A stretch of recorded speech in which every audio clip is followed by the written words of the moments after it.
Incwadi yabaseKorinte yesibini, isahluko sesi-5 iyafundeka.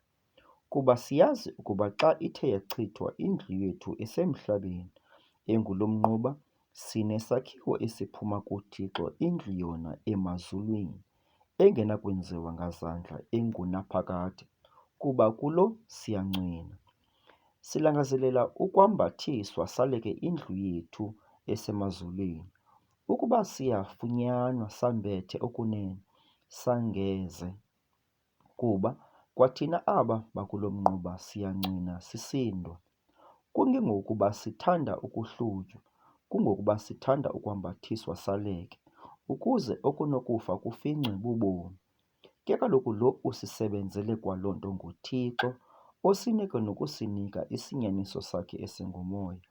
Ngoko ke sihlala somelele, sisazi ukuba sikowethu nje emzimbeni, sikude kowethu eNkosini. Kuba sihamba ngokholo, asihambi ngokubona. Somelele ke, sikholisiwe nokukholiswa kanye kukuba kude nekhaya lethu elisemzimbeni, sibekho kwikhaya lethu eliseNkosini. Kungoko sizondelela ukuthi nokuba sisekhaya, nokuba sikude nekhaya, sibe ngabakholekisileyo kuye. Kuba thina aba sonke simele kukuthi sibonakaliswe phambi kwesihlalo sokugweba sikaKrestu, ukuze elowo azuziswe okwenziwa ngomzimba, ngoko akwenzileyo, nokuba kokulungileyo nokuba kokubi.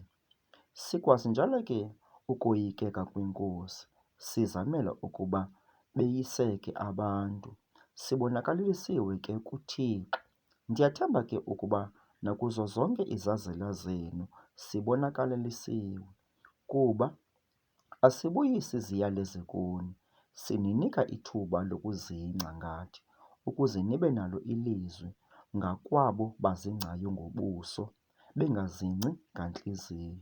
Kuba nokuba siyageza kungenxa kaThixo, nokuba sinengqondo ephilileyo kungenxa yenu. Kuba silufingile nje uthando lukaKrestu, sigqibe kwelokuthi ukuba ufele bonke emnye, kungoko bafile bonke abo.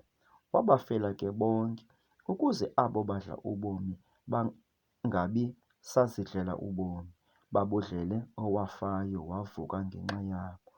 Ngoko ke thina sisusela kweli xesha, asisazi namnye ngokwenyama, nokuba ke besimazi uKrestu ngokwenyama, kungoku asisamazi ngokwenyama.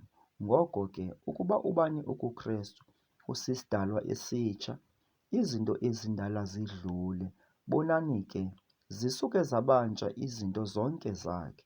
Zonke izinto ke ziphuma kuThixo, owasixolalanisa naye ngokwakhe ngoKrestu uYesu, wasinika ilungiselelo loxolelaniso, oli ke lokuba uThixo waye ekuKrestu, elixolalanisa naye ngokwakhe ihlabathi, engazibaleli kubo iziphoso zabo, walimisa kuthi ilizwi loxolelaniso.